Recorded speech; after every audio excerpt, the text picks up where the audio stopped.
ତ ଦେଖ ଆଉ ରୂପ ତତ୍ତ୍ୱ ବିଷୟରେ ବେଶୀ କିଛି ଡିସ୍କସନ ଆମେ କରିବାନି। ରୂପ କାହାକୁ କୁହାଯାଏ କଣ ଏଇ ଜିନିଷଟା ତ କହିଦେଲି ତମକୁ ବହୁତ ସର୍ଟ ରେ।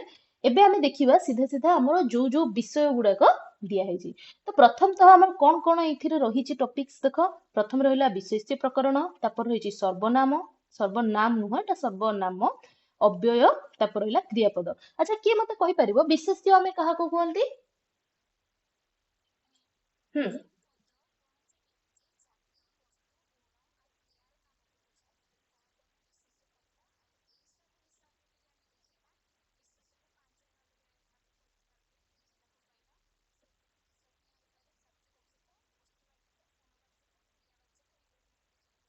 ଏକ୍ସାକ୍ଟଲି ଏଗୁଡାକୁ ଆମେ କହିଥାନ୍ତି। ତ ବିଶେଷ୍ୟର ଡେଫିନେସନ ତ ସମସ୍ତେ ଜାଣି ହିଁ ଥିବ। ଆମେ 6th 7th କ୍ଲାସ ରୁ ଏଇ ସବୁ ଜିନିଷ ବିଷୟରେ ପଢି ପଢି ଆସୁଛନ୍ତି। ତ ସେ ସବୁ ଜିନିଷ ଡିସ୍କସନ କରି ଅଯଥା ମୁଁ ସମୟ ନଷ୍ଟ କରୁନି କାହାର ବି। ଆମେ ଦେଖିବା କିଛିଟା ବିଭିନ୍ନ ପ୍ରକାର ବିଶେଷ୍ୟ ମାନଙ୍କ ସମ୍ପର୍କରେ, ଯେମିତି କି କିଛିଟା ତତ୍ସମ ବିଶେଷ୍ୟ ସମ୍ପର୍କରେ। ତତ୍ସମ ତ ସମସ୍ତେ ଜାଣିଛନ୍ତି ଆମେ। ତ ଏଇ ତତ୍ସମ ବିଶେଷ୍ୟ ଗୁଡାକ କଣ? ଯୋଉ ଓଡିଆ ପଦ ଗୁଡାକ ସଂସ୍କୃତ ଭାଷାର ଉଚ୍ଚାରଣ ସହିତ ସମତା ରକ୍ଷା କରିଛନ୍ତି ଆଉ ଉଚ୍ଚାରିତ ହଉଛନ୍ତି, ସେଗୁଡାକୁ ଆମେ ତତ୍ସମ କହିଥାନ୍ତି। ଯେମିତି କି ମସ୍ତକ, ପାଦ, ପିତା, ପର୍ବତ, ମାନେ ଅସମ ଶବ୍ଦ ଗୁଡାକ ସମସ୍ତେ ବୁଝିପାରୁଥିବ ଏଇଭଳିଆ ଶବ୍ଦ। ତ ସେ ଭିତରୁ ଆମେ କଣ ଦେଖିବାକୁ ପାଇଥାନ୍ତି ନା କିଛିଟା ବ୍ୟଷ୍ଟିବାଚକ ବା ଯୋଉଟା କି ଆମକୁ ରଶ୍ମି କହିଲେ ବ୍ୟକ୍ତିବାଚକ ବିଶେଷ୍ୟ, କିଛିଟା ରହିଲେ ସମଷ୍ଟିବାଚକ ବିଶେଷ୍ୟ, ଯାହାକୁ ଆମେ ଜାତିବାଚକ ବୋଲି ମଧ୍ୟ ବି କହିପାରିବା। ତାପରେ ଆମେ କଣ ଦେଖୁଛନ୍ତି ନା ଗୁଣବାଚକ ବିଶେଷ୍ୟକୁ ଦେଖୁଛନ୍ତି। ତାପରେ ଦେଖୁଛନ୍ତି ବସ୍ତୁବାଚକ ବିଶେଷ୍ୟକୁ। ତାପରେ ଦେଖିଲେ କ୍ରିୟାବାଚକ। ତ ଏଠି ବହୁତ ସିମ୍ପଲ ଜିନିଷ। ଯେତେବେଳେ କି ଗୋଟେ ବ୍ୟକ୍ତିଗତ ବା କୌଣସି ବ୍ୟକ୍ତିବାଚକ ଅର୍ଥ ଆମେ ନଉଛନ୍ତି ବା ନାମବାଚକ ଶବ୍ଦକୁ ନଉଛନ୍ତି, ସିଏ ଆମର ନାମବାଚକ ବିଶେଷ୍ୟ ବା ବ୍ୟକ୍ତିବାଚକ ବିଶେଷ୍ୟ ଅନ୍ତର୍ଗତ ଆସେ ପିଲେ। ସେମିତି ହିଁ ଯେତେବେଳେ ଆମେ ଗୋଟେ ଜାତିକୁ ବା ଗୋଟେ ସମଷ୍ଟିକୁ ବୁଝଉଛନ୍ତି, ସେତେବେଳେ ସିଏ ଆସିଥାଏ କୋଉଥିରେ ଆମର ନା ସମଷ୍ଟିବାଚକ ବିଶେଷ୍ୟ ଭାବରେ। ସେମିତି ହିଁ ଯଦି ଗୁଣକୁ ଆମେ ବୁଝଉଛନ୍ତି ତାହେଲେ ଗୁଣବାଚକ, ବସ୍ତୁକୁ ବୁଝଉଛନ୍ତି ବସ୍ତୁବାଚକ, କ୍ରିୟାକୁ ବୁଝଉଛି କ୍ରିୟାବାଚକ। ତ ଏଠି ଦେଖ ଡେଫିନେସନ ସହିତ ଆମେ କିଛିଟା ଏକ୍ସାମ୍ପଲ ଏବେ ଦେଖିନବା। ତ ପ୍ରଥମ ଦେଖ କୁହାଗଲା କଣ ନା ବ୍ୟଷ୍ଟି ବା ବ୍ୟକ୍ତିବାଚକ ବିଶେଷ୍ୟ ସମ୍ପର୍କରେ। ନିର୍ଦ୍ଦିଷ୍ଟ ଏକକ ବାଚୀ ବସ୍ତୁ ଭିନ୍ନ ପଦକୁ ବ୍ୟକ୍ତିବାଚକ ବା ନାମବାଚକ ବିଶେଷ୍ୟ କୁହାଯାଇଥାଏ। ଯେମିତି ଏଠି ଉଦାହରଣ ଦିଆହେଲା ସୀତା। ସୀତା କାହାର? ଗୋଟେ ନାରୀର ନାମ। ତ ଗୋଟେ ଏକକକୁ ଏଠି ବୁଝେଇଲା ବା ଗୋଟେ ନାମକୁ ବୁଝେଇଲା, ସେଥିପାଇଁ ୟାକୁ ଆମେ ବ୍ୟକ୍ତିବାଚକ ବିଶେଷ୍ୟ ଅନ୍ତର୍ଗତ କଲେ। ସେମିତି ଋଷିକୁଲ୍ୟା ଗୋଟେ ନଦୀର ନାମକୁ ବୁଝଉଛି, ମହେନ୍ଦ୍ର ଗୋଟେ ପର୍ବତର ନାମକୁ ବୁଝଉଛି, ଚିଲିକା ଗୋଟେ ହ୍ରଦ, ଜଗନ୍ନାଥ ଗୋଟେ ଦେବତାଙ୍କର ନାମ। ତ ଏଇଭଳିଆ ବିଭିନ୍ନ ପ୍ରକାର ନାମକୁ ଯେତେବେଳେ ବୁଝଉଛି ବା ଏକକ ବାଚକ ଶବ୍ଦକୁ ବୁଝଉଛି, ତାକୁ ଆମେ କଣ କହୁଛନ୍ତି ନା ଗୋଟେ ବ୍ୟକ୍ତିବାଚକ ବିଶେଷ୍ୟ ବୋଲି। ନେକ୍ସଟ କୁହାଗଲା ସମଷ୍ଟିବାଚକ ବିଶେଷ୍ୟ। ସମଷ୍ଟି ମାନେ କଣ? ଯେତେବେଳେ ବ୍ୟକ୍ତି କଥା ଆମେ ଦେଖିଲେ ବା ଏକକ ବାଚକ ମୁଁ କହିଲି, ଏଇ ଯୋଉ ସମଷ୍ଟି ବାଚକ ବା ଜାତିବାଚକ ଦେଖିଲେ, ଏଇଟା ହଉଛି ଗୋଟେ ସମୂହକୁ ବୁଝଉଥିବ। ଠିକ ତ ସେମିତି ହିଁ ଏଇଠି କଣ କୁହାଗଲା ଦେଖ ନା ଯାହା କୌଣସି ଏକ ଜାତି ବା ସମଷ୍ଟିକୁ ବୁଝାଏ, ତାହା ହଉଛି ସମଷ୍ଟିବାଚକ ବିଶେଷ୍ୟ। ବହୁତ ସିମ୍ପଲ ଜିନିଷ। ଏଇଠି କଣ ଦେଖ ନାରୀ। ନାରୀ ହଉଛି ପୁରା ନାରୀ ଜାତିକୁ ବୁଝେଇବା ପାଇଁ କୁହାଯାଏ। ନାରୀ ମାନେ କୋଉ ଜଣଙ୍କ କଥା କୁହାଉନି। ଏଠି ସୀତା, ସୀତା ମାନେ ଆମେ ଜଣଙ୍କୁ ବୁଝଉଛନ୍ତି। କିନ୍ତୁ ନାରୀ ଯେତେବେଳେ କୁହାଉଛନ୍ତି, ସୀତା ହେଇପାରେ, ମିତା ହେଇପାରେ, ଗୀତା ହେଇପାରେ, ଏଇ ସମସ୍ତେ ସେଇ ନାରୀ ଜାତି ଅନ୍ତର୍ଗତ ହେଇଯାଆନ୍ତି। ସେମିତି ନଦୀ, ପର୍ବତ, ହ୍ରଦ, ମନୁଷ୍ୟ, ଏ ସବୁ ଗୁଡାକ ଆମେ ଦେଖିଲେ। ନେକ୍ସଟ ଆମର କଣ ରହିଲା? ଗୁଣବାଚକ ବିଶେଷ୍ୟ। ଗୁଣ କଥା ଯେତେବେଳେ ଆମେ କହୁଛନ୍ତି, ମନ କିମ୍ବା ଆତ୍ମା ଯାହାକୁ ଉପଲବ୍ଧି କରିପାରେ, ତାକୁ ଆମେ ଗୁଣବାଚକ ବିଶେଷ୍ୟ ବୋଲି କହିଥାନ୍ତି। ତ ଯେମିତି କି ଏଇଠି କଣ କୁହାଯାଉଛି?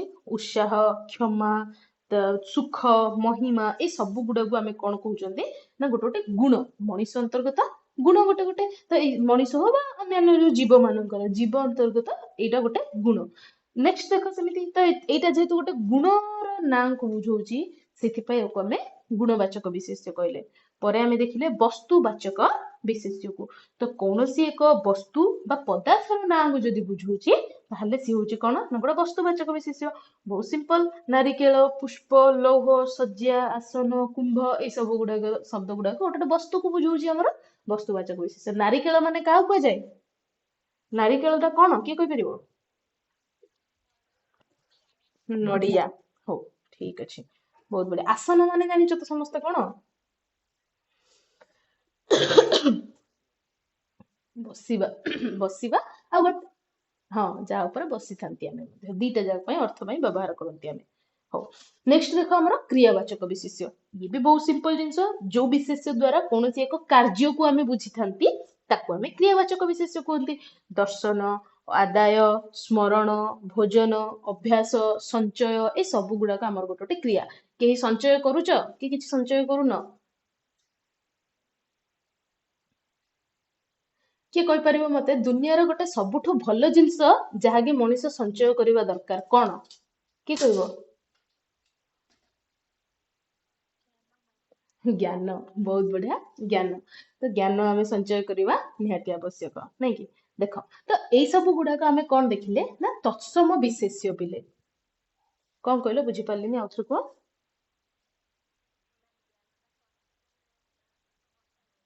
ना ना प्रथम तुम संचय तो करने पड़ो तापर तमे तम इच्छा तुम बांट कि तुम न बांट सी तो अलग किंतु संचय तो तुम प्रथम कर कि नहीं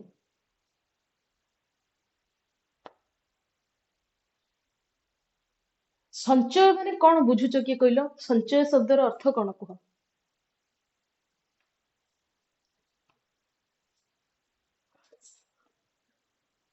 पाखरे रखिवा तो प्रथम तुम ज्ञान टाक ग्रहण करके संचिले तो तापर सेठू तुम बांटिबो ज्ञान बांटिले बढ़ी जाए बोली कहा जाए बुझी पारल कि नहीं अच्छा हो ठीक अच्छे हुए तो ए पॉइंट रे मु भी टिके भूल गली जे हाँ संचय न करिकी बांटीवाटा ठीक ठीक कथा next question sorry next point देखो हमर तो एबे जे हमें कौन देखिले ना जो हमर तत्सम शब्द गुड़ाक रही बा तत्सम विशेष्य गुड़ाक संपर्क में आमे देखिले ठीक एबे आमे देखिबा किछटा तद्भव विशेष्य संपर्क में ठीक तो एठू तुम माने टिके मने रख समस्ते ए जो तत्सम विशेष्य कथा मु कहली ए गुड़ाक किंतु एठी आमे किछटा शब्द देखिले पिले एगुड़ाक भी तुम मैंने बुझीगल कौन ना ये शब्द गुड़ाक निहाती संस्कृतर शब्द तो हुए तो तुमको जिते क्वेश्चन जो शब्द भंडार आसो से एमती किसी शब्द तुम देखा पाइब तो से शब्द गुड़ाक ध्यान दब नेक्स्ट रहा तद्भव कथा आम देखिले तद्भव भी आम से समान प्रकार शब्द गुड़ाक देखती तो तद्भव जिते आम कहते ताहले कौन ना सी निश्चित कौन है ना अपभ्रष्ट होगी जो स्तर मान अच्छी भाषार से स्तर मानक परिवर्तित होगी आसी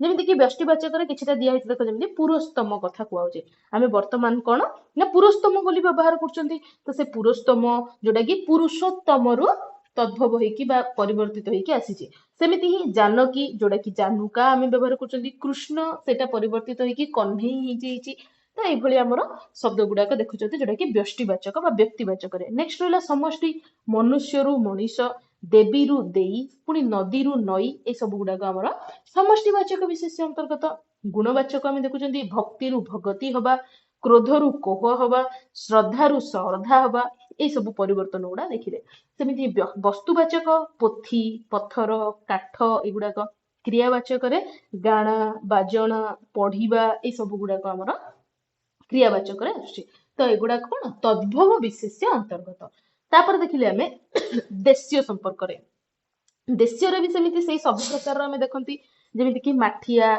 चटू मंडा एंडुरी तापरे गुगुचिया बुकुचिया ये सब शब्द गुड़ाक देखुंत ए भी से पांचटा कैटेगोरी आम देखुं व्यष्टिवाचक खलिया हो बगी हो ये सब गुड़ाक देखिले समष्टिवाचक भुआशुणी गुड़ा एगुड़ाक देखिले सेमती गुणवाचक खेंटा फुटाणी तार अर्थ गुड़ाक दिखाई भी सैड्रे नेक्स्ट रहा वस्तुवाचक ताटिया गिना ठेकी ये सब देखिले क्रियावाचक विशेष देखुं मंगीबा बा थमिबा बा धूपिबा बा भोलिबा ये सब शब्द गुड़ाक आम देखा पाउचंदी तापर आमे अन्यगत किछिटा देखुचंती तो एगुड़ाक कौन ना जो विशेष पद गुड़ाक संस्कृत छड़ा अन्य कौनसी भाषार आसिकी ओडिया रे व्यवहृत होगा जଣା पड़ुचे ताकू आमे कहिचंती कौन ना अन्यगत विशेष्य बोली कहउचंती से भितरु किछिटा मूल उच्चारणर समता रक्षा करचंती आउ किछिटा जे विकृत भाव उच्चारित होउचंती आ प्रथम श्रेणी जो पद गुड़ाक अविकृत और द्वितीय श्रेणी पद गुड़ाक विकृत बोली कुहाई थाए तो प्रथम रे कौन कहली तुमको ना किछिटा हमर जो संस्कृत छड़ा अन्य भाषा आछंती जो मानक अन्यगत बोली कहउचंती आ जे समता रक्षा करिछि आउ किछिटा विकृत हो जाइछंती तो समता रक्षा करथुवाटाको अविकृत आ समता रक्षा न करथुवा गुडाको विकृत बोली हम कहउचंती से भितर भी व्यष्टिगत समष्टि गुणवाचक वस्तुवाचक क्रियावाचक देखुचंती जोडा कि अविकृत भाव देखिले जनाथन फकीर ए सब गुडाक देखिले समष्टि रे बाबाजी दीदी ऑफिसर ए सब गुडा देखिले ଗୁଣବାଚକରେ ତେଣ୍ଟା, ବାହାଦୁରୀ ଏସବୁ ଦେଖିଲେ। ବସ୍ତୁବାଚକରେ ଉଲି, ରସିଦ, ଇସ୍ପାତ ଏସବୁ ଗୁଡାକ ଦେଖୁଛନ୍ତି ଆମେ। ଯେମିତି କ୍ରିୟା ସୂଚକରେ ବଦଳି, ଡ୍ୟୁଟି, ଗାନା ଏସବୁ ଆମେ ଦେଖିଲେ। ତାପରେ ଦେଖ ବିକୃତ ଗୁଡା ଦେଖିବା ଆମେ। ସେ ଭିତରେ ବି ବ୍ୟଷ୍ଟି ସୂଚକ କିଛିଟା ରହିଛି, ଯେମିତି କି ଖ୍ରୀଷ୍ଟ, ମାମୁଦ ରହିଛି। ସମଷ୍ଟିବାଚକ ଭିତରେ ଅର୍ଦ୍ଦଳି, ଓକିଲ, ଏଗୁଡା ସବୁ ଆମେ ଦେଖୁଛନ୍ତି। ଯେମିତି ଗୁଣବାଚକ ଏଇଥିରେ ଦେଖ ଖୟାଲ ଯୋଉ ରହିଛି ସେଇଟା ପରିବର୍ତ୍ତିତ ହେଇକି କଣ ହେଇଛି ଆମର ଖିଆଲ ହେଇଯାଇଛି, ତ ସମତା ରକ୍ଷା କରେନି, ସେଥିପାଇଁ ବିକୃତ ଅନ୍ତର୍ଗତ। ସେମିତି କଇଞ୍ଚିଟା କଣ କଇଞ୍ଚି ହେଇଛି, ଇଏ ବି ସମତା ରକ୍ଷା କରିନି, ପରିବର୍ତ୍ତିତ ହେଇଛି। ସେମିତି ପେଶୱାବଟା ପିସାବ ହେଇଛି। ତ ଏଇ ସବୁ ଯୋଉ ଶବ୍ଦ ଗୁଡାକ ଯେହେତୁ ସମତା ରକ୍ଷା କରିନି, ଆକୁ ବିକୃତ କୁହାଉଛି। ଆଉ ଏଗୁଡାକ କଣ ବିକୃତ ଅନ୍ୟାଗତ ବିଶେଷ ଶବ୍ଦ ଭାବରେ ଆମେ ଦେଖିବାକୁ ପାଇଛନ୍ତି। ତ ଦେଖ ଏଥିରେ ସେମିତି କିଛି ବହୁତ ବୁଝେଇଲା ଭଳିଆ ଜିନିଷ ନାହିଁ, ତ ଅଯଥା ଏହାର ସମୟ ଆମେ ଦବା ନାହିଁ ୟାକୁ। ନେକ୍ସଟ ଆମେ ଦେଖିବା ସର୍ବନାମ ସମ୍ପର୍କରେ। ତ ଏଠି କିଏ ମତେ କହିବ ସର୍ବନାମ କାହାକୁ କୁହନ୍ତି ଆମେ? ସର୍ବନାମଟା କଣ କହିଲ ଜଲ୍ଦି ଜଲ୍ଦି?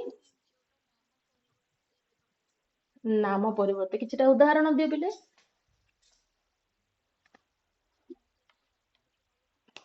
ହୁଁ ହୁଁ। ଆଚ୍ଛା, ଠିକ କଥା। ଅନ୍ୟ ସମସ୍ତେ ଗୋଟେ ଗୋଟେ ସର୍ବନାମର ଉଦାହରଣ ଦେଲ। ଗୋଟେ ସିଏ ଉଦାହରଣ ଦେଲେ ସେ, ଆଉ ଅନ୍ୟ ସମସ୍ତେ ଦିଅ ଉଦାହରଣ ଗୋଟେ ଗୋଟେ। ହୁଁ।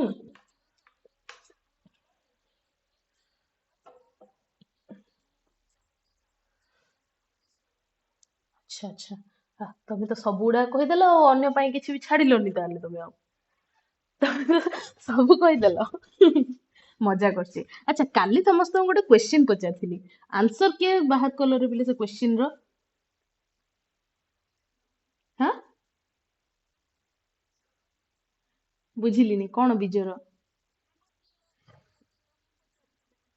ହଁ, ତିଳ ପଚାରିଥିଲି। ତ ସେଇ ତିଳଟା କଣ, ତାର ଅର୍ଥଟା କଣ? ଆଚ୍ଛା, ମଞ୍ଜି, ନାଇଁ କି? ମଞ୍ଜିରୁ ବାହାରୁଥିବା ମଞ୍ଜିରୁ ବାହାରୁଥିବା ଜିନିଷଟା ଯଦି ହେଇଥାନ୍ତା, ଶୁଣ ଶୁଣ ଶୁଣ ଶୁଣ, ଯଦି ମଞ୍ଜି ହେଇଥାନ୍ତା ଅର୍ଥ, ତାହେଲେ ସୋରିଷ ବି ଗୋଟେ ମଞ୍ଜି, ଚଣା ବି ଗୋଟେ ମଞ୍ଜି, ତ ତାହେଲେ ତାର ଅର୍ଥ ସମ୍ପ୍ରସାରଣ ହେଲା ବୋଲି କାହିଁକି କୁହାଗଲା?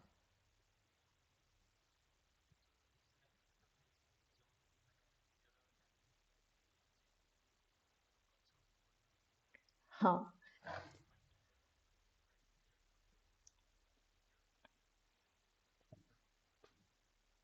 ଆଚ୍ଛା ଆଚ୍ଛା, ଏମିତି। ବଟ କେହି ଏଇଟା ଜାଣିନ କି ବୋଲେ ରାଶିକୁ ତିଳ ବୋଲି କୁହାଯାଏ?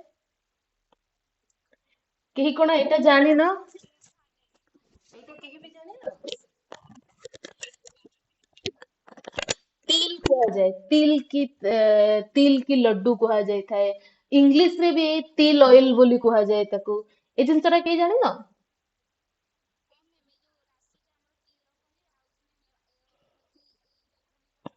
ତିଳ ତଣ୍ଡୁଳ ବୋଲି ମୁଁ କହୁଥିଲି କାଲି ତମମାନଙ୍କୁ। ଆମର ବିଶ୍ୱନାଥ କରଙ୍କର ଗୋଟେ ଲେଖା ଅଛି ପିଲେ, ତିଳ ତଣ୍ଡୁଳ। କେହି ପଢିଛ କି ନାଇଁ ମୁଁ ଜାଣିନି, ସେଥିରେ ସେ ଐତିହାସିକ କିଛିଟା କାହାଣୀ ବିଷୟରେ କହିଛନ୍ତି।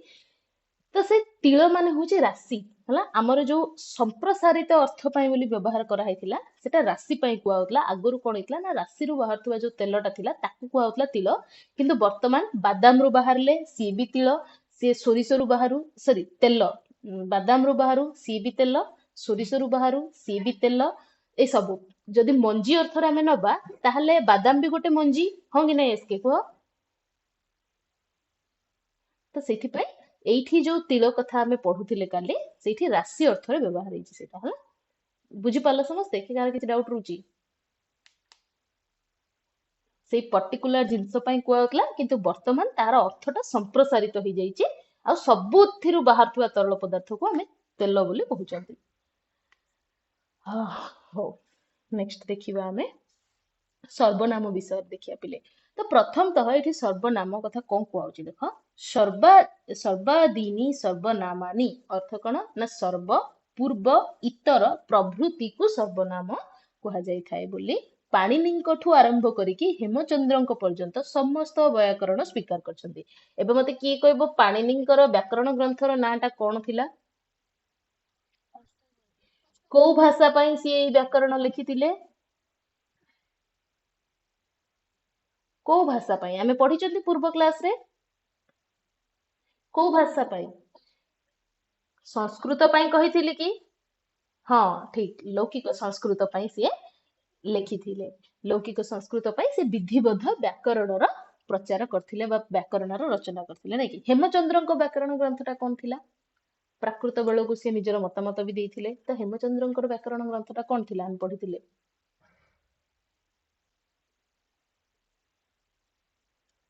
ପୂଜା, ପୁରା ଡିଆକ୍ଟିଭ ତମେ। ହେମଚନ୍ଦ୍ରଙ୍କ ବ୍ୟାକରଣର ଗ୍ରନ୍ଥର ନାଁ କଣ ଥିଲା?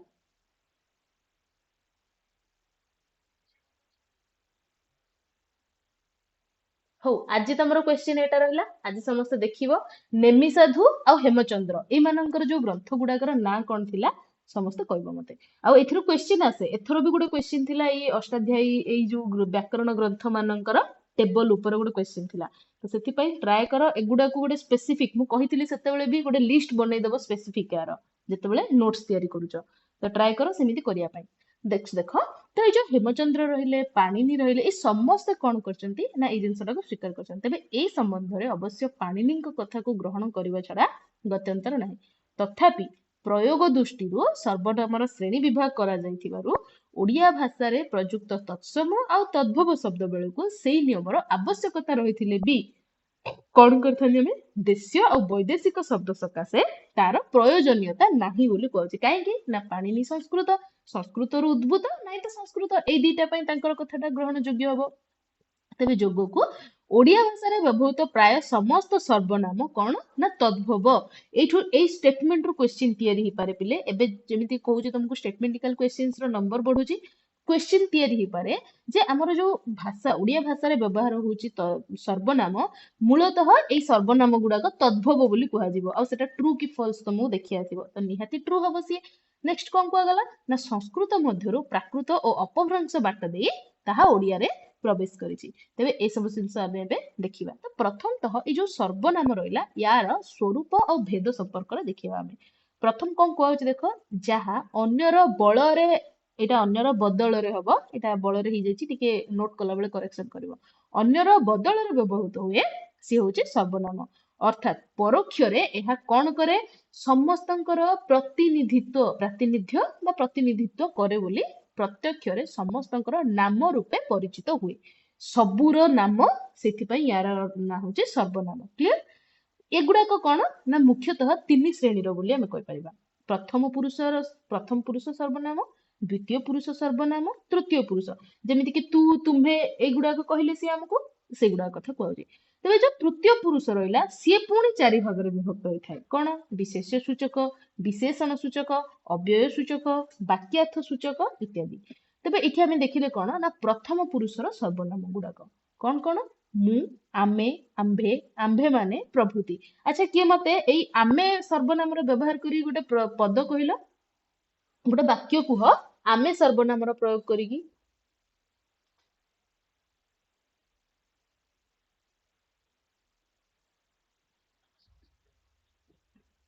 ଆମେ ସମସ୍ତେ ସର୍ବନାମ, ଆମେଟା ସର୍ବନାମ କେମିତି ହେଲା? ଏବେ ଯୋଉ ଆମେ କହିଲ ସେଟା ସର୍ବନାମ କେମିତି ହବ ପ୍ରଥମ କୁହ ମତେ? ତମେ ତ ନାମର ହିଁ ବ୍ୟବହାର କରିନ। ଆଚ୍ଛା, ଏମିତି ବି ହୁଏ କି? ହଉ, ପ୍ରପରଲି ପ୍ରୟୋଗ କରିକି କୁହ ମତେ।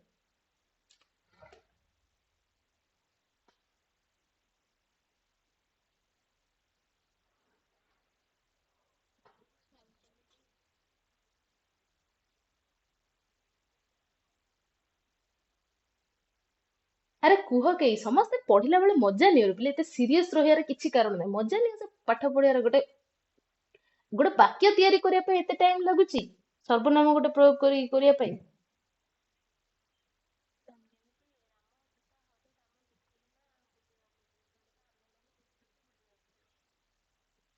ହେ ଭଗବାନ, ହେ ଭଗବାନ। ଆଉ କିଏ ଗୋଟେ ପ୍ରପରଲି ଗୋଟେ ସେଣ୍ଟେନ୍ସ କହିବ ମତେ ସର୍ବନାମ ଆମେର ପ୍ରୟୋଗ କରିକି।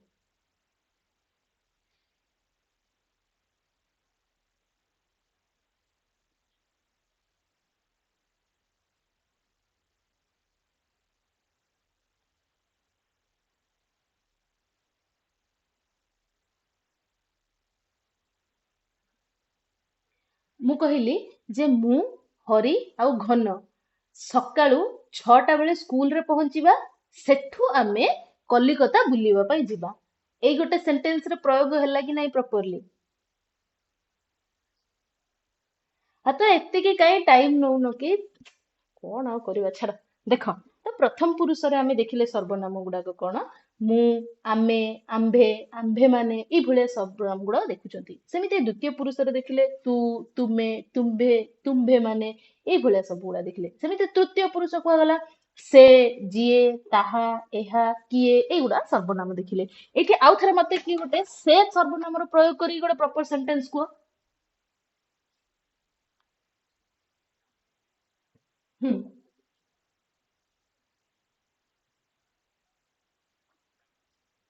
ହଁ, ଠିକ କହିପାରିବ। ଏଇଟା ଆମେ ଠିକ କହିପାରିବା। ଧର ତମେ ଗୋଟେ ଇଣ୍ଟରଭ୍ୟୁ କୁ ଯିବ, ତମକୁ ସର୍ବନାମ ବିଷୟରେ ପଚରା ହବ, ତମେ କହିଦବ ପ୍ରଥମ ପୁରୁଷ ଆମେ, ମୁଁ, ସିଏ କରିଦେଲ। ଦ୍ୱିତୀୟ ପୁରୁଷ ଏଇଟା, ତୃତୀୟ ପୁରୁଷ। ଆଚ୍ଛା, ଗୋଟେ ତୃତୀୟ ପୁରୁଷ ସର୍ବନାମ ବ୍ୟବହାର ଗୋଟେ ବାକ୍ୟ କହିଲା ବେଳକୁ ତମେ ସମସ୍ତେ ଚୁପ। କଣ ହବ ସେଇଠି? ଇମ୍ପାକ୍ଟ କଣ ପଡିବ ତମ ମାନଙ୍କର? ଦେଖ, ନେକ୍ସଟ ଜିନିଷ। ତ ଏଇଠି ଆମେ ଦେଖିଲେ କଣ ନା, ମୁଁ ପ୍ରଥମ କଣ କହିଲି ନା, ପ୍ରଥମତଃ ଯୋଉ ସର୍ବନାମ ଗୁଡାକ ରହିଲା ସେଗୁଡାକ ତିନି ଶ୍ରେଣୀ ଅନ୍ତର୍ଗତ। ପ୍ରଥମେ ରହିଲେ ପ୍ରଥମ ପୁରୁଷ, ପରେ ରହିଲା ଦ୍ୱିତୀୟ ପୁରୁଷ, ତାପରେ ରହିଲା ତୃତୀୟ ପୁରୁଷ। ପୁଣି ତୃତୀୟ ପୁରୁଷ ସର୍ବନାମଟା ଯୋଉ ରହିଲା, ସିଏ ଆହୁରି ବିଭାଜନ କରାଯାଇଛି। କଣ ନା, ବିଶେଷ୍ୟ, ବିଶେଷଣ, ଅବ୍ୟୟ ସୂଚକ, ବାକ୍ୟାର୍ଥ ସୂଚକ ସର୍ବନାମ ଭାବରେ। ତେବେ ଏଇଠି ଦେଖ, ବିଶେଷ୍ୟ ସୂଚକ ସର୍ବନାମକୁ ଦେଖିଲେ ଆମେ। ବିଶେଷ୍ୟ ସୂଚକ ଏଇଠି ଆମେ ଦେଖିଥିଲେ ଟିକେ ସମୟ ଆଗରୁ। ବିଶେଷ୍ୟ ମାନେ କଣ ନା, ଗୋଟେ ସମଷ୍ଟିକୁ, ଗୋଟେ ଜାତିକୁ, ଗୋଟେ ବ୍ୟକ୍ତିକୁ ଏଇ ଭଳିଆ ଯଦି ବୁଝଉଛି ଗୋଟେ ନା, ତାହେଲେ ତାକୁ ଆମେ ବିଶେଷ୍ୟ କହୁଥିଲେ। ତ ସେମିତି ଅର୍ଥ ଗୁଡାକୁ ବା ସେମିତିଆ ଶବ୍ଦ ଗୁଡାକୁ ଯିଏ ନା ଦଉଥିବ ସିଏ ହବ ବିଶେଷ୍ୟ ସୂଚକ ସର୍ବନାମ। ବା ଯଦି ଗୋଟେ ବିଶେଷ୍ୟକୁ ସୂଚଉଛି ଗୋଟେ ସର୍ବନାମ, ସିଏ ହେଇଗଲା ବିଶେଷ୍ୟ ସୂଚକ ସର୍ବନାମ। ତ ଏଠି କଣ କୁହାଗଲା? ରାମ ବାବୁ ଯାହା କୁହନ୍ତି ସେ କରନ୍ତି ବି ସେଇଆ। ତ ଏଇଠି କଣ ହେଲା? ରାମ ବାବୁ ଯୋଉ ବ୍ୟବହାର କରାହେଲା, ରାମ, ଏଇ ରାମ ବାବୁଙ୍କ ପାଇଁ ସେଟା ବ୍ୟବହାର ହେଲା। ତ ଏଇଟା କଣ ହେଲା ନା, ପ୍ରଥମତଃ ଗୋଟେ ତୃତୀୟ ପୁରୁଷ ସର୍ବନାମ ହେଲା, ତା ସାଙ୍ଗରେ ଗୋଟେ ବିଶେଷ୍ୟ ରାମ ଯୋଉ ରହିଲା, ନାମବାଚକ ବିଶେଷ୍ୟ, ତାକୁ ସୂଚଉଛି ଯେହେତୁ ଗୋଟେ ବିଶେଷ୍ୟ ସୂଚକ ସର୍ବନାମ ହେଲା। ସେମିତି ଆଉ ଗୋଟେ ଉଦାହରଣ ଦିଆହେଲା, ସରି, ବିଶେଷଣ ସୂଚକର ଦେଖ, ସେ ବଦ୍ରାଗୀ ସତ କିନ୍ତୁ ତମେ ବି କଣ ତାହା ନୁହଁ। ତ ଏଇଠି ତମେ ବି କଣ ତାହା, ତାହାଟା କା ପାଇଁ ବ୍ୟବହାର ହେଲା? ବଦ୍ରାଗୀ ପାଇଁ। ବଦ୍ରାଗୀଟା ଗୋଟେ ବିଶେଷଣ, ତ ସେଥିପାଇଁ ସିଏ ହେଇଗଲା କଣ ନା, ଗୋଟେ ବିଶେଷଣ ସୂଚକ ସର୍ବନାମ। ସେମିତି ହିଁ ଅବ୍ୟୟ ସୂଚକ, ଦେଖ ଅବ୍ୟୟ ସୂଚକ ଟା ବହୁତ ଇମ୍ପୋର୍ଟାଣ୍ଟ ଥିଲେ, ଏଇଠି ବୁଝିବାରେ ବହୁତ ପ୍ରୋବ୍ଲେମ ହୁଏ। ଆଉ ଅବ୍ୟୟ ସୂଚକ ସର୍ବନାମ ବିଷୟରେ କ୍ୱେଶ୍ଚିନ୍ ବି ଆସେ। ଠିକ ଅଛି, କାହିଁକି ନା ଏଇଟା ବୁଝିବାରେ କମ୍ପ୍ଲେକ୍ସ ଯେହେତୁ। କଣ କୁହାଗଲା ଦେଖ, ତୁମେ ଗଜର ଗଜର ହୁଅନି, ମତେ ଏହା ଭଲ ଲାଗେନି। ଏଠି ମତେ କିଏ କହିପାରିବ ଅବ୍ୟୟ ଆମେ କାହାକୁ କୁହନ୍ତି? ଗୋଟେ ଲାଇନରେ କୁହ, ଅବ୍ୟୟ କାହାକୁ କୁହନ୍ତି ଆମେ? ଯାହା ଖଣ୍ଡିତ ହୁଏନି। କେତେବେଳେ ଖଣ୍ଡିତ ହୁଏନି? ଖଣ୍ଡିତ ମାନେ କଣ? ମୁଁ ଗୋଟେ ଖଣ୍ଡା ନେଇକି ଯିବି, ତାକୁ ମାରିବି, କିନ୍ତୁ ସେ ଖଣ୍ଡିଆ ହବନି, ଏମିତିଆ?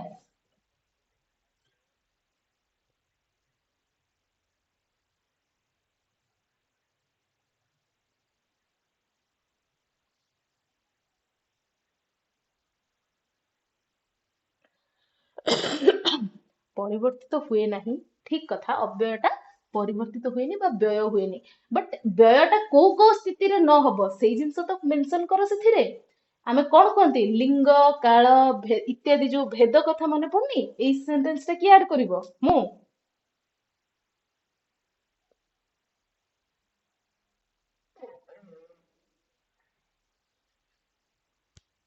ଓହୋ, ହଉ, ଛାଡ।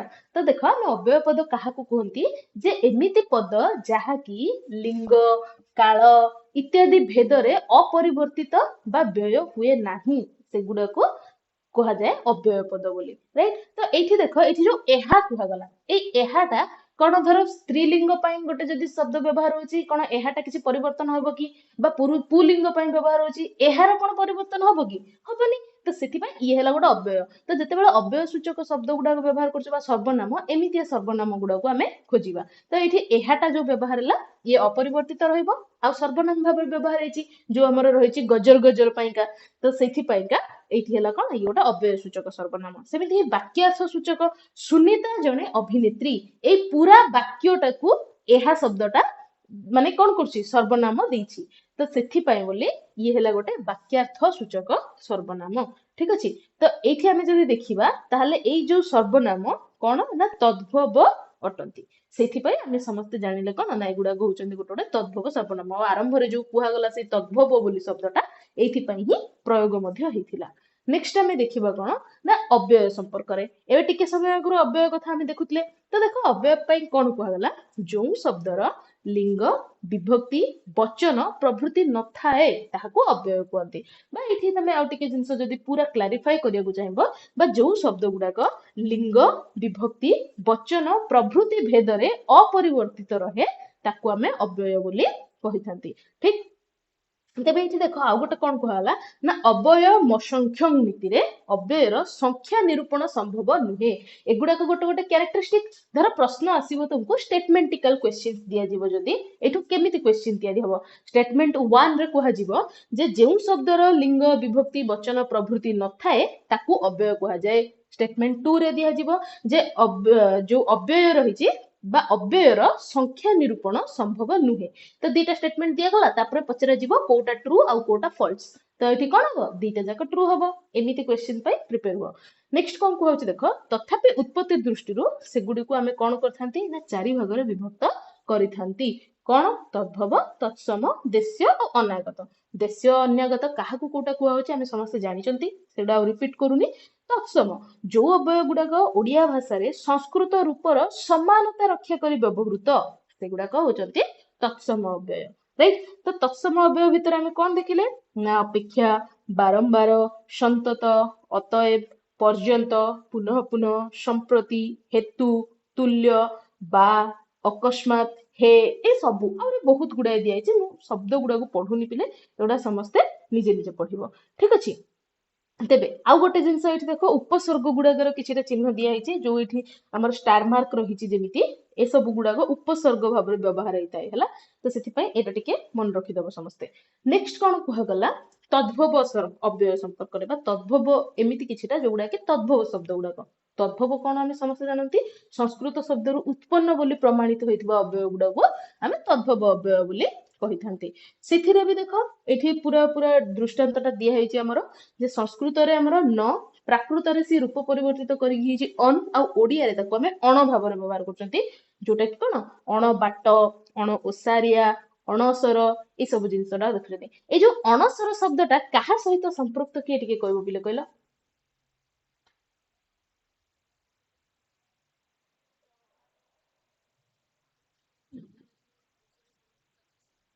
ଆଚ୍ଛା, କିଏ କହିପାରିବ ଜଗନ୍ନାଥଙ୍କର ଏଇ ଯୋଉ ଅଣସର ଘରରେ ପଡିବାଟା ସେଟା କୋଉ ସମୟର କଥା ବା କୋଉ ସମୟର ଗୋଟେ ବିଷୟ। ଅଣସର ଘରେ କାହିଁ ପଡନ୍ତି ଜଗନ୍ନାଥ। ଜଗନ୍ନାଥଙ୍କୁ ଜ୍ୱର ହେଇଥାଏ। କେବେ ଜ୍ୱର ହୁଏ ତାଙ୍କୁ। ସ୍ନାନ ପୂର୍ଣ୍ଣିମା ପରେ। ସ୍ନାନ ପୂର୍ଣ୍ଣିମା ଟା କେବେ ହୁଏ, କୋଉ ମାସରେ ସ୍ନାନ ପୂର୍ଣ୍ଣିମା ହୁଏ।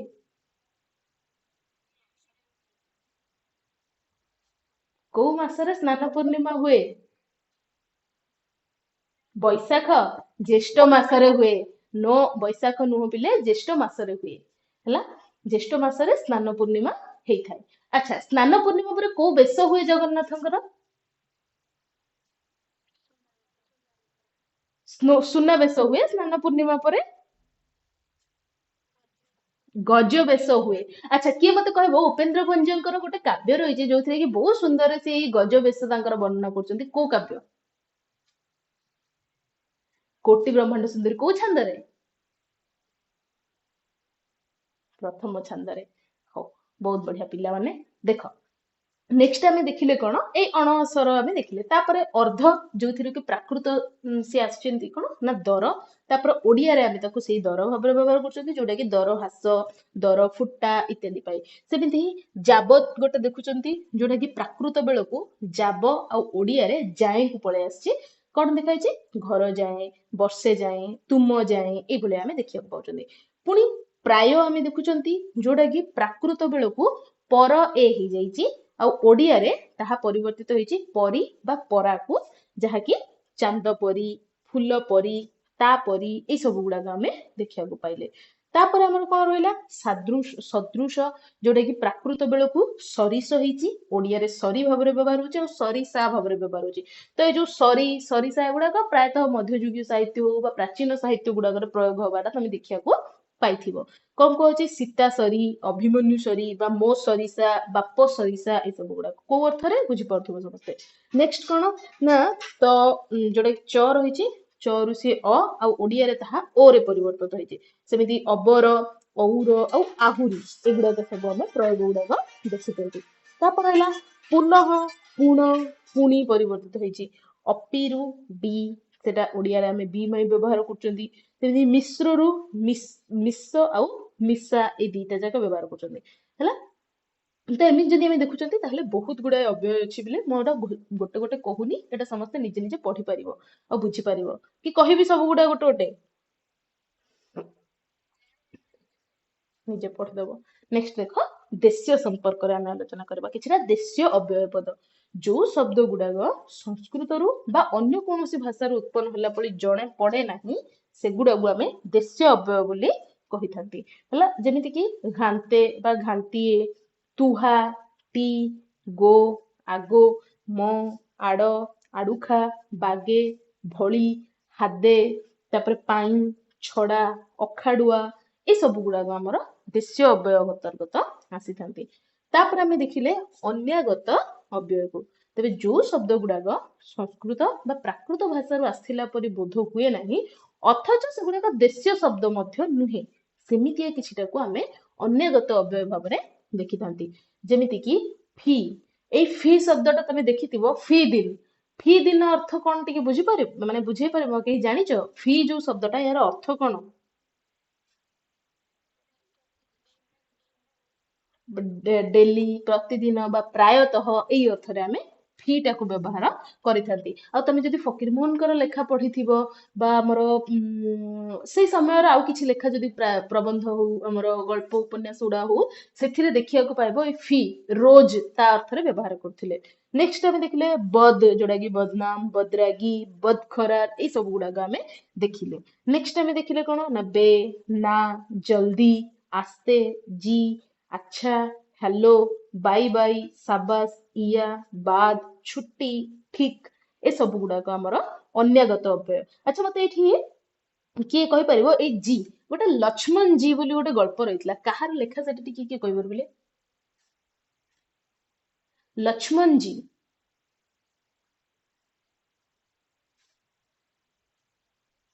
हो तमर एटा क्वेश्चन आज ठीक काली मते कहबो समस्ते नेक्स्ट आमे देखिबा क्रियापद संपर्क रे क्रियापद पुनी कोन किए कहि परिबो क्रियापद कोन क्रियापद कोन किए कहि परिबो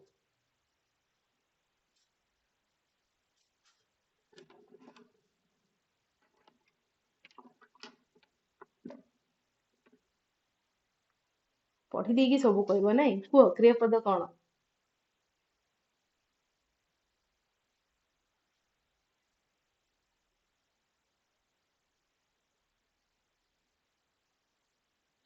हम्म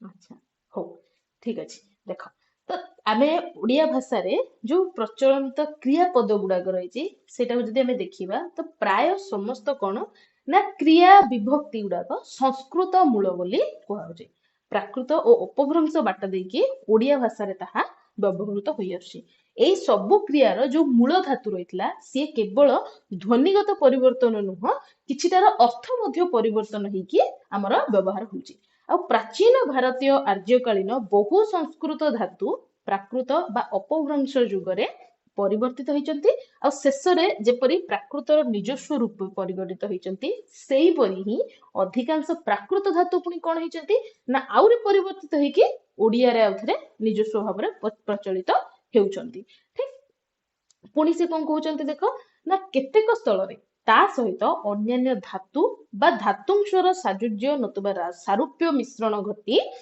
उभय मध्यरे ऐक्य सृष्टि हे पड़ला भलिया हमको देखिया मिले ତା ଦ୍ୱାରା କଣ ହଉଛି ନା ଗୋଟିଏ କ୍ରିୟା ରୂପରେ ଅନେକ ଧାତୁ ପ୍ରକୃତିର ସତ୍ତା ଆମକୁ ଦେଖିବାକୁ ମିଳିଛି। ଯେମିତିକି ଓଡ଼ିଆର କର ଧାତୁ କଥା ଆମକୁ ଏଠି କୁହାଉଛି। ତ କଣ କହୁଛନ୍ତି ଦେଖ, କରେ, କରୁଛି, କରୁଅଛି, କରି ଆସୁଅଛି, ଏଇ ସବୁ ଯୋଉ କ୍ରିୟା ରୂପ ଗୁଡିକର କାଳ, ପୁରୁଷ, ବଚନ ସବୁ ଗୁଡାକ ଏକା, ଅଥଚ ପ୍ରତ୍ୟେକ ରୂପରେ ଯୋଉ ଯୁକ୍ତ ହୋଇଛି ପ୍ରକୃତିର ବିଭିନ୍ନତା ପରିଲକ୍ଷିତ ହେଇଥାଏ। ଠିକ, ତାପରେ ପୁଣି କଣ କୁହାଉଛି ଦେଖ, ଏଇ ଯୋଉ ମାନେ ଭିନ୍ନତା ଦେଖିବାକୁ ମିଳୁଛି ସେଟା ସମସ୍ତେ ପଢିପାରୁଥିବ ଏଇଠି। ତେବେ ଏଇଭଳି ଭାବରେ ଯୋଉ କ୍ରିୟା ରୂପର କାଳ, ପୁରୁଷ ଆଉ ବଚନକୁ ଯଦି ଆମେ ଦେଖୁଛନ୍ତି ସେଗୁଡାକର ବୈଶିଷ୍ଟ୍ୟ ଆମକୁ ଦେଖିବାକୁ ମିଳେ। ଠିକ ଅଛି, ତ ଏମିତି ହିଁ ଆମେ ଦେଖିପାରିଲେ କଣ ନା ଯୋଉ ଓଡିଆରେ କ୍ରିୟାପଦ ମାନ ପ୍ରୟୋଗ ହଉଛି ବିଭିନ୍ନ ଉତ୍ସରୁ ଉଚ୍ଚାରିତ ହେଇଛି।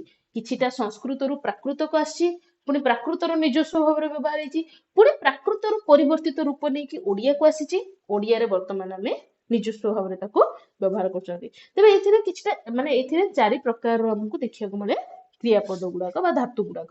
କଣ କଣ?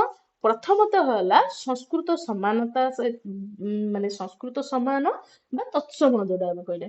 ତାପରେ ସଂସ୍କୃତ ଧାତୁର ପରିବର୍ତ୍ତିତ ରୂପ ଯୋଉଟା କି ତଦ୍ଭବ କ୍ରିୟାପଦ ଗୁଡାକ। ତାପରେ ଓଡିଆର ଯୋଉଟା କି ନିଜସ୍ୱ ବା ଦେଶୀୟ କ୍ରିୟାପଦ ଗୁଡାକ।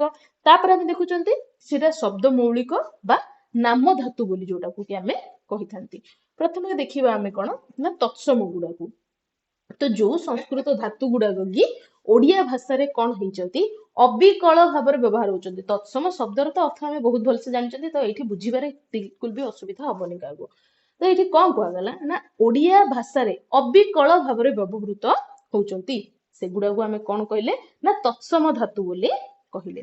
ଯେମିତି କି ଏଇଠି ଦେଖ ହସ୍, ଗଜ, କମ୍, ପାଳ, ଭଜ, ଏଗୁଡାକ ଦେଖ ସେଇ ସମାନ ଅର୍ଥରେ ବା ସମାନ ରୂପରେ ଓଡିଆରେ ବ୍ୟବହୃତ ହଉଛନ୍ତି, ଦିଆ ହେଇଛି ଏଇଠି। ସେମିତି ତଦ୍ଭବ ଧାତୁ ଗୁଡାକ କଥା ଆମେ ଦେଖିଲେ, ତ ଯୋଉ ତଦ୍ଭବ ଧାତୁ ରହିଲା ଏଗୁଡାକ ପୁଣି କଣ ନା କୌଣସି ପ୍ରକାର ବି ପରିବର୍ତ୍ତନ ହେଇପାରେ, ଆଇଦର ତ ଧ୍ୱନିଗତ ପରିବର୍ତ୍ତନ ହଉ ବା ଅର୍ଥଗତ ପରିବର୍ତ୍ତନ। ଏଇ ପରିବର୍ତ୍ତନ ସହିତ ଓଡିଆରେ ବ୍ୟବହୃତ ହଉଥିଲେ ତାକୁ ଆମେ ତଦ୍ଭବ ଧାତୁ ବୋଲି କହିଲେ। ତ ଏଇଠି ମନେ ରଖ, ଏଇ ଯୋଉ କ୍ରିୟା ପଦ ଗୁଡାକ କାହା ବେସ ରେ ବିଭାଜନ ହେଇଛି, ଯୋଉ ଧାତୁ ବ୍ୟବହାର ହେଇଛି ସେଥିରେ, ସେଇ ଧାତୁ ହେଲା। କେହି ବି କ୍ରିୟା ପଦଟାକୁ ପୁରା ତଦ୍ଭବ ବୋଲି କହିବ ସେମିତି ମାନେ ନାହିଁ। ସେଇ କ୍ରିୟା ପଦଟାକୁ ତଦ୍ଭବ କ୍ରିୟା ପଦ କେତେବେଳେ କୁହାଯାଉଛି ଯଦି ସେଥିରେ ତଦ୍ଭବ ଧାତୁ ରୂପଟେ ବ୍ୟବହାର ହେଇଛି। ତ ଏଠି ଦେଖ ଯେମିତି କି ସଂସ୍କୃତରେ କ୍ରୁ ଧାତୁରୁ ଓଡିଆରେ କର ନିଆ ହେଇଛି। ତାପରେ ସଂସ୍କୃତର ମୃ ଧାତୁରୁ ଓଡିଆରେ ମର, ନୃତରୁ ନାଚ, ବନ୍ଧରୁ ବାନ୍ଧ, ପ୍ରଚରୁ ପୁଛ, ଏଇ ସବୁ ଶବ୍ଦ ଗୁଡାକ ବା ପାରୁ ପି, କ୍ରିରୁ କିନ୍, ବିକ୍ ଯୋଉ ଆମର ମାନେ ଉପସର୍ଗ ସହିତ କ୍ରିଟା ସେଥିରୁ ଆମକୁ ନିଆଯାଇଛି ବିକ୍, ପୁଣି ବୁଧରୁ ବୁଝ, ମିଶ୍ରୁ ମିସ୍, ଏ ସବୁ ଶବ୍ଦ ଗୁଡାକ ନିଆ ହେଇଛି। ତ ଯେହେତୁ ଏଇଟା ସଂସ୍କୃତରୁ ପରିବର୍ତ୍ତିତ ହେଇଯାଇଛି ସେଥିପାଇଁ ୟାକୁ ଆମେ କହିଲେ ତଦ୍ଭବ ଧାତୁ। ସେମିତି ହିଁ ଓଡିଆର କିଛିଟା ନିଜସ୍ୱ ବା ଦେଶୀୟ ଧାତୁ ମଧ୍ୟ ଆମେ ପ୍ରୟୋଗ କରନ୍ତି ପିଲେ। ତ କଣ କୁହାହଉଛି ଦେଖ, ଯୋଉ ଧାତୁ ସଂସ୍କୃତ କିମ୍ବା ଅନ୍ୟ କୌଣସି ଆଧୁନିକ ଭାଷାରୁ ସିଧାସଳଖ ଆସିଥିଲା ଭଳି ଜଣାଯାଏନି, ଅଥଚ ଓଡିଆ ଭାଷାର ନିଜସ୍ୱ ରୂପେ ବ୍ୟବହାର ହେଉଛି, ସେଗୁଡାକୁ ଆମେ କଣ କହୁଛନ୍ତି ନା ଦେଶୀୟ ଧାତୁ ବୋଲି କହୁଛନ୍ତି। ଆଉ ଏବେ ସୁଦ୍ଧା ଏହା ଦେଶୀୟ ନାମରେ ହିଁ ବ୍ୟବହାର ହଉଛି। କିନ୍ତୁ ଆମେ ଯଦି ମୂଳ କଥା ଦେଖୁଛନ୍ତି ତ ଏଠି ଆଉ ଗୋଟେ ମଧ୍ୟ ନୋଟିଫାଇ କରାହଉଛି କଣ ଦେଖ ନା, ଯଦିଚ ଅଜ୍ଞାତ ମୂଳ ଶବ୍ଦ ଭାବରେ ସବୁ ଗୁଡିକ ଏକା ଶ୍ରେଣୀର ଅନ୍ତର୍ଭୁକ୍ତ, ଆଉ ଦୁଇଟି ଭାଷା ଗୋଷ୍ଠୀ ଭିତରେ ଏଗୁଡିକର ବୀଜ ମଧ୍ୟ ଲୁକାୟିତ, ଅର୍ଥାତ ଦିଟା ଭାଷା ଗୋଷ୍ଠୀରୁ କୋଉଥିରୁ ମୂଳଟା ତାର ସେଟା ବି ବୁଝି ହଉନି ବୋଲି କୁହାଯାଉଛି। ଗୋଟେ ହଉଛି କଣ ଦ୍ରାବିଡ, ଆଉ ଗୋଟେ ହଉଛି ଶାବର। ଶାବରଟା କୋଉ ଭାଷା ପରିବାର ଅନ୍ତର୍ଗତ କିଏ କହିବ? ଏଇ ଯୋଉ ଶବରଟା ଦେଖିଲେ ଏଇଟା କୋଉ ଭାଷା ପରିବାର ଅନ୍ତର୍ଗତ?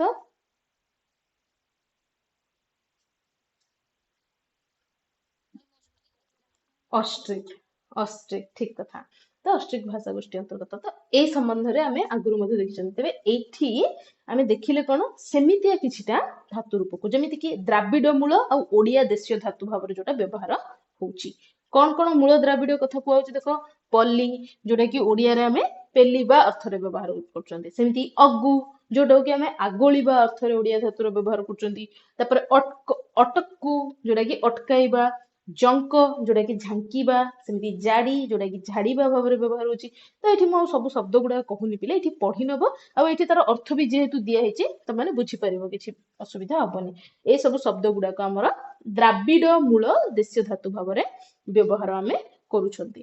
ଠିକ, तापर देख पुणी कौन कहूँ ना ओडिया क्रियार किछिटा रूप तत्व संपर्क में आम ये देखिपर।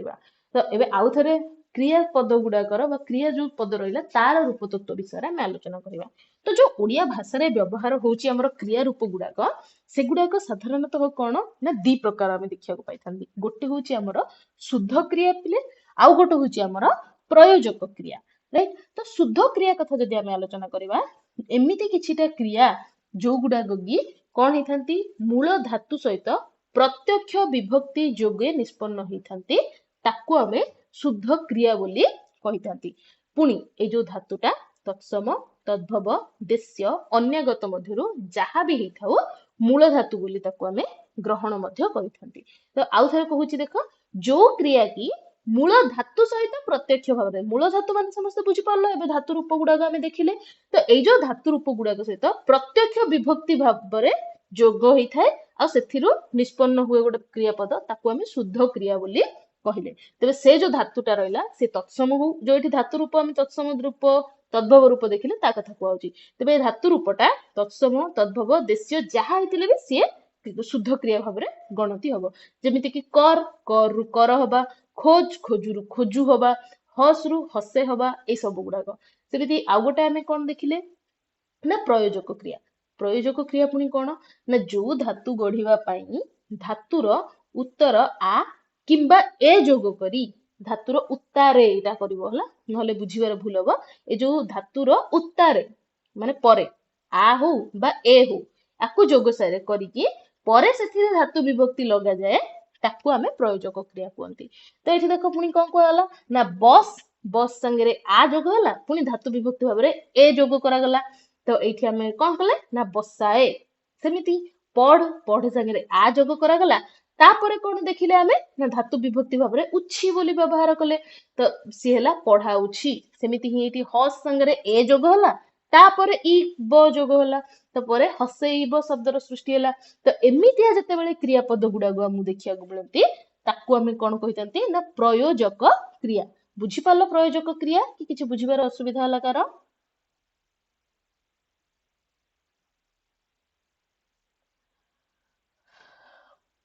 कहार बुझीबार असुविधा लगी प्रयोजक क्रिया शुद्ध क्रिया तो बुझी पार्थिबो प्रयोजक क्रिया कहार असुविधा लगी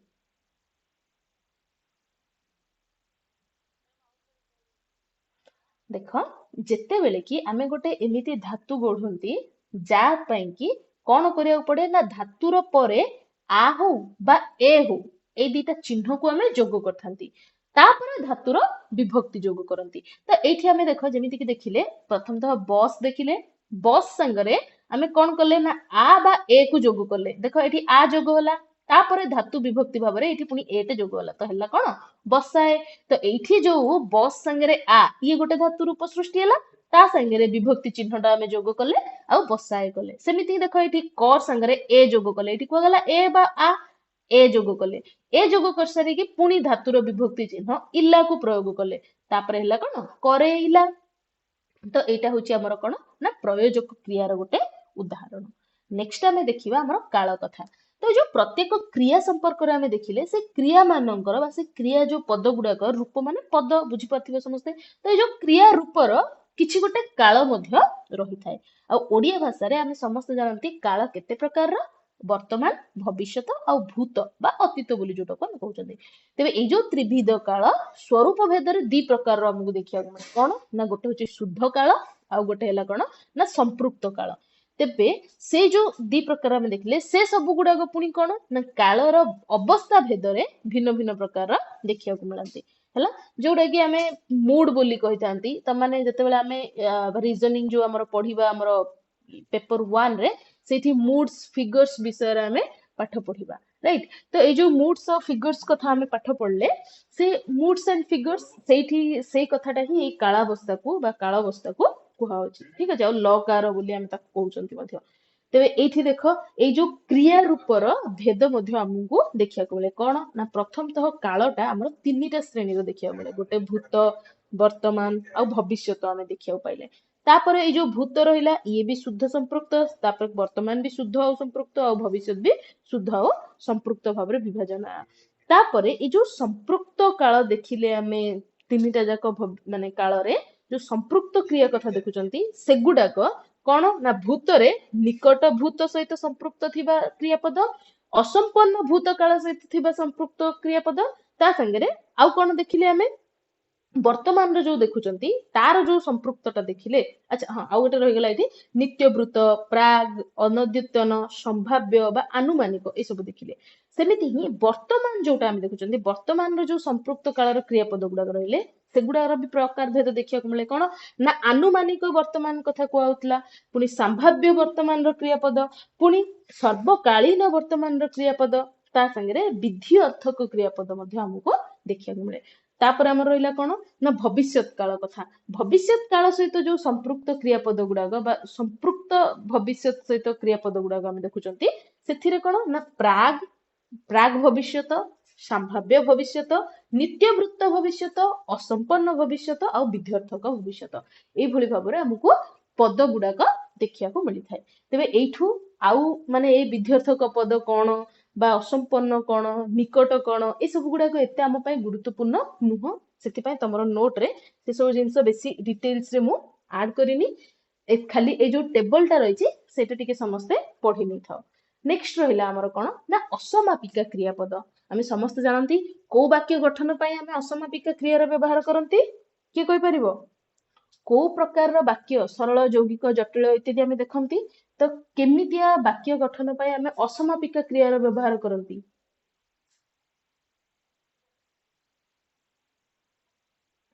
कौन कहले बुझी शुणी पालिनी आउ थे कह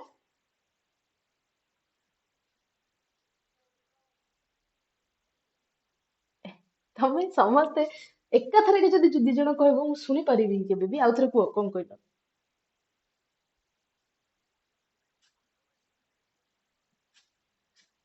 ठीक कथा खंड वाक्य रे आउ मु खेलु खेलु पड़गली एठी असमापिका क्रिया अच्छी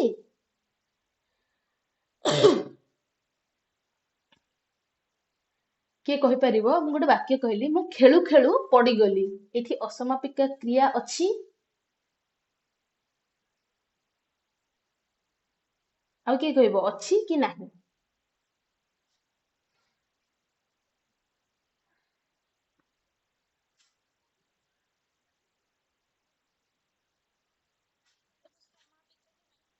हाँ पड़गली तो समापिका बट जो खेलु खेलु कहली एटा कौन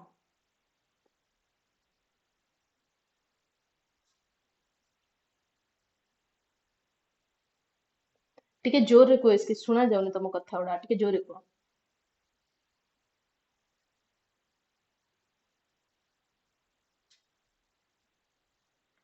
अरे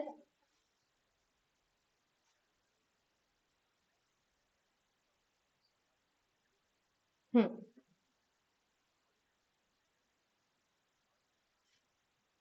असमापिका हब नाही कि हब कहूच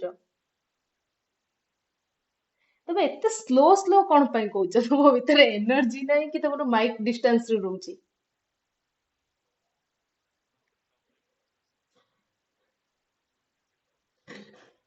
अच्छा हो ठीक अच्छे तो ताहले माय बैड तो देख तो आमे जेतेबेले गोटे असमापिका क्रिया कथा कथा होचंती असमापिका क्रियार डेफिनेशन बहुत प्रकार आमे देखिया को पाइबा जेमिति कि एसके कहले हमको जे गोटे खंड वाक्य पाई बोली आमे असमापिका क्रियार व्यवहार करथांती सेमिति ही असमापिका क्रियार मध्य आमे कोन किछिरा दृष्टांत देखिया पाई पाइबा तो से कोन कोन रहिची सेटा देखि नबा प्रथमरे आमे असमापिका क्रिया कथा आलोचना करिबा तो जो क्रिया पदर प्रयोग रे कौन होता है ना वाक्यार्थर परिपूर्णता सूचित होता है सेटा कौन कहते आमे ना गोटे समापिका क्रिया बोली कहते किंतु जो क्रिया द्वारा वाक्य गठन संपूर्ण हुए नहीं ताहा होची असमापिका क्रिया ठीक तो एठी से कौन कहउचंती ना उदाहरण पाई दिया हला जे मु देखुची पुनी से चली गला तुमे आसीबो ए सब जो वाक्य गुडा देखिले आमे एथिरे कौन आमे देखिले ना समापिका क्रिया को देखिले किंतु एठी देखो उदाहरण जोटा कि मैं तुमको खेलु खेलु बा ए सब कहूतिली तो ये कह गला मु देखु देखु तापरे मु चाली चाली बा मु ए जो देखु देखु बा चाली चाली देखिले हमें एथिरे कोन ना ए जो वाक्यार्थटा रहला ये हेइनी कोन ना संपूर्ण हेइनी तो ए जो संपूर्ण हेइनी जेहेतु याको हमें कोन देखिले ना असमापिका क्रिया भाବରେ देखिले तेबे एतिकिरे हमर डेफिनेशन सरेनी एठी तापरे कोन कुआ होची देख ओडिया रे यार सूचक प्रत्यय कोन इ ए ले उ उन्ते इन उणु किरी ए सब गुड़ाक तो देख मु एबे जो खेलु खेलु बोले कहली गोटे एटा कहबार रीजन कोन थिला देख आमे नेक्स्ट जो एई पदटा कुआ गला जे इ ए ले ए सब रहिला एगुड़ाकर जदि व्यवहार होईची एगुड़ाक असमापिका क्रियार सूचक विभक्ति बा सूचक प्रत्यय बोली कुआ होची बा चिन्ह तबे एठी मु जते कहली खेलु खेलु एठी उ रो प्रयोग करची ए विभक्ति माने ए जो ये अनुଯାयी बा ए डेफिनेशन अनुଯାयी जब देखिबा ताहले ये गोटे असमापिका क्रिया हबो कि नहीं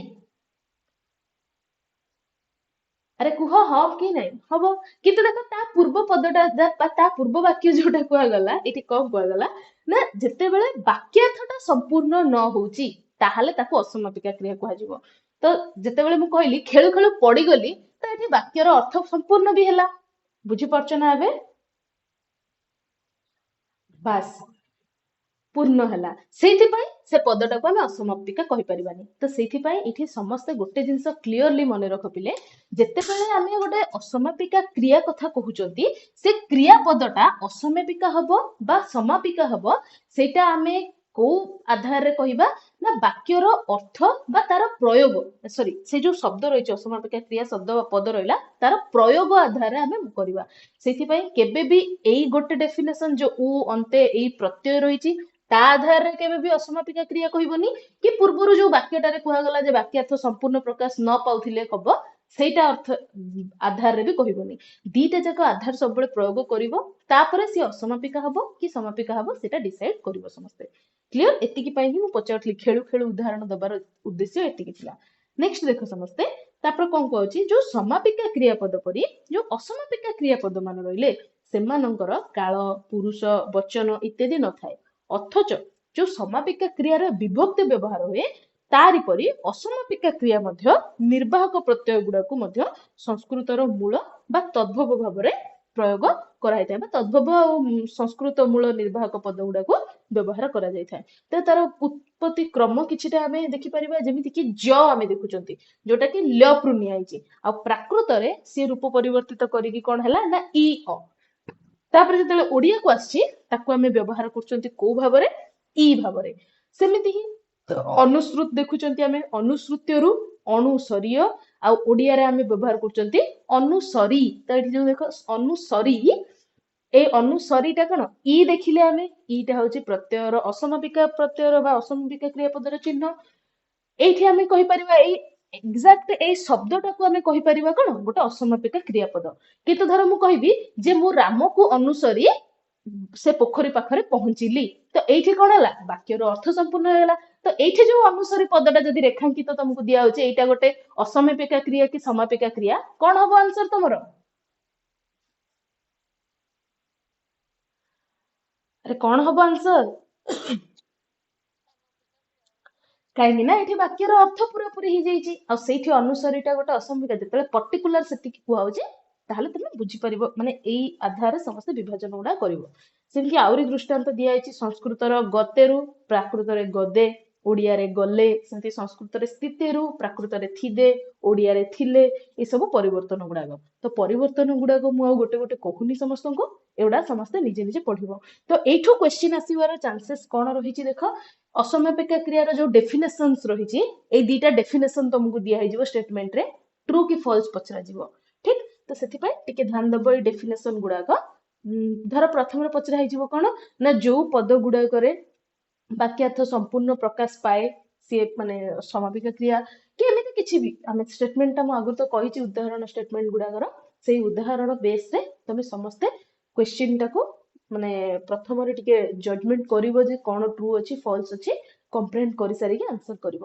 ନେକ୍ସଟ ଆମେ ଦେଖିବା ବା ନେକ୍ସଟ କ୍ଲାସରେ ଆମେ ଯୋଉ ଭାଷିକ ପରିବର୍ତ୍ତନର ପ୍ରକ୍ରିୟା ଗୁଡାକ ବ୍ୟଞ୍ଜନୀ ଭବନ ମାନେ ବ୍ୟଞ୍ଜନ ଲୋପ କଣ ବିଷମୀ ଭବନ କଣ ସମୀ ଭବନ କଣ ସେଇ ମାନେ ଅଳ୍ପ ପ୍ରାଣୀ ଭବନ କଣ ବା ସଘୋଷୀ ଭବନ କଣ ଅଘୋଷୀ ଭବନ କଣ ଆଦ୍ୟ ସ୍ୱର ଲୋପ କଣ ମଧ୍ୟ ସ୍ୱର ଲୋପ କଣ ଏଇ ସବୁ ଯୋଉ ପ୍ରକ୍ରିୟା ଗୁଡାକ ରହିଛି ସେ ପ୍ରକ୍ରିୟା ଗୁଡାକ ସମ୍ପର୍କରେ କାଲି ଆମେ ଆଲୋଚନା କରିବା ନେକ୍ସଟ ତାପର କ୍ଲାସରେ ଆମେ ୟୁନିଟ୍ 1 ର କ୍ୱେଶ୍ଚିନ୍ସ ଦେଖିବା ଯୋଉଟା କି ପ୍ରିଭିୟସ୍ 5ଟା କି 6ଟା ପେପରରେ ରହିଥିଲା ଆମର ତ ଆଜିର ଯାହା ବି ଆମେ ଡିସ୍କସନ କଲେ କାହାର କିଛି ଡାଉଟ ରହିଲା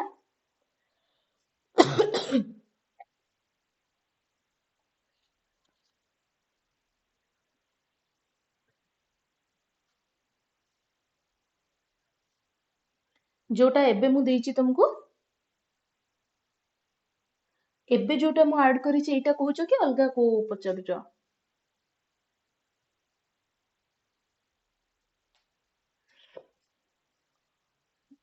ଏସକେ ଏବେ ଯୋଉଟା ମୁଁ ପଢଉଥିଲି ଏଇ ବିଷୟଟା ପଚାରୁଛ କି ଅଲଗା କିଛି ବହି ବିଷୟରେ ପଚାରୁଛ? ବୁଝିପାରିଲିନି ଆକ୍ଚୁଆଲି। ହଁ କୁହ।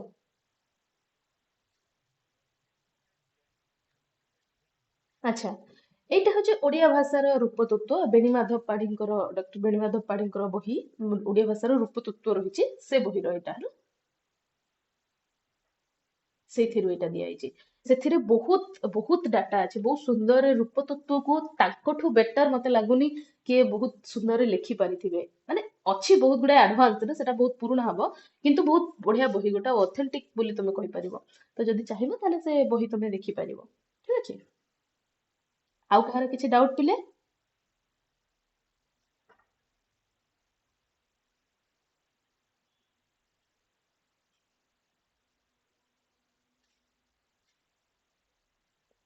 ନାହିଁ?